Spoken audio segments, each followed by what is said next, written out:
Assalamualaikum warahmatullahi wabarakatuh. Ini adalah tutorial penggunaan mud nabawi yang diriwayatkan oleh Markas Ibnu Qudamah. Dan sebagai contoh, ini ada beberapa mud nabawi yang kami dapatkan sanadnya. Ini hanya contoh saja. Ini yang pertama sanad dari yang diberikan dari Syekh Ali As-Sorofi, ulama Darul Hadis di Mekah.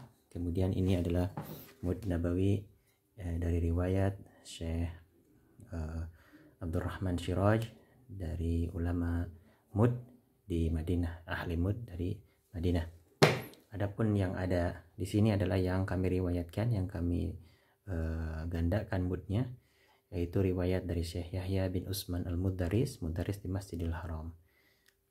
Nah, ini yang sudah kami sempurnakan ukurannya, sehingga kami bikin dari plastik. Aslinya seperti yang ini, bikin dari besi. Baik, cara penggunaannya adalah kalau mud ini digunakan untuk berwudu. Nabi berwudu dengan satu mud. Kemudian juga untuk zakat fitrah, misalkan zakat fitrah satu sok, yaitu 4 mud. Kita akan nanti belajar bagaimana menakar yang benar untuk mud nabawi. Nah, mud juga kadang digunakan untuk kafaroh, untuk fidyah dan lain sebagainya, ya, seperti bisa antum rujuki dalam kitab-kitab fikih. Dan cara pengukurannya, kalau berwudu pasti yang disebut satu mud air adalah di ujung atas dari mud ini. Adapun beras ini dimucungkan sampai berjatuh-jatuhan berasnya. Kita akan contoh ini menggunakan beras yang ada di sekitar kami di sini.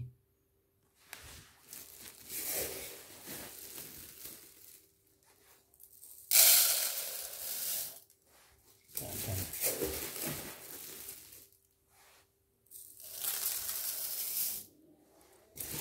akan buat ukurannya, mudah-mudahan bisa mengetahui. Jadi sampai mucung, sampai beras-berasnya berjatuhan, itu barulah disebut satu mud nabawi. Nah, ini disebut satu mud. Tidak boleh diratakan begini sama tangan, tidak ya, tidak boleh diratakan, tapi yang disebut satu mud itu adalah dimucungkan sampai berjatuh-jatuhan berasnya. Nah, ini yang ada di sini ukurannya 675 gram. Berarti kalau satu sok di sini tinggal dikali 4.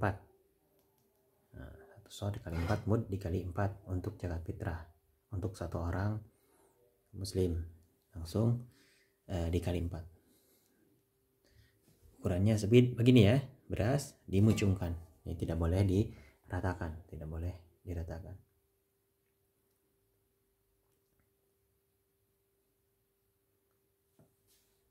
Mudah-mudahan paham ya.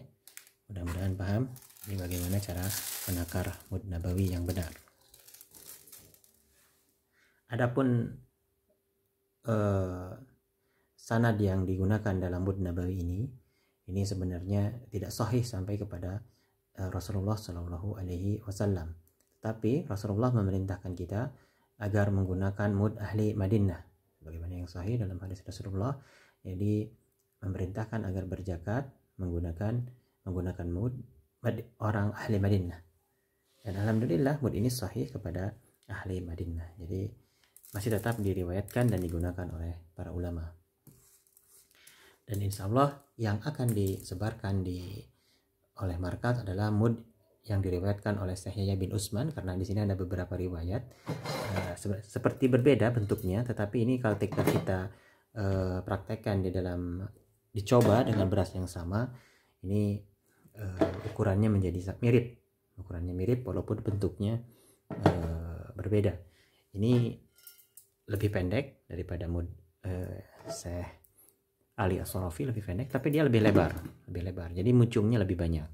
Adapun ini walaupun lebih panjang, tapi ujung atasnya lebih kecil. Jadi ketika dimucungkan dia sedikit. Jadi ketika hasil akhirnya mirip. Adapun riwayat Syekh Yahya adalah pertengahan dari kedua riwayat ini, jadi kami menggunakan riwayat dari Syekh Yahya bin Utsman. ukuran selisih antara ketiga riwayat ini sedikit sekali, jadi insya Allah tidak terlalu bermasalah.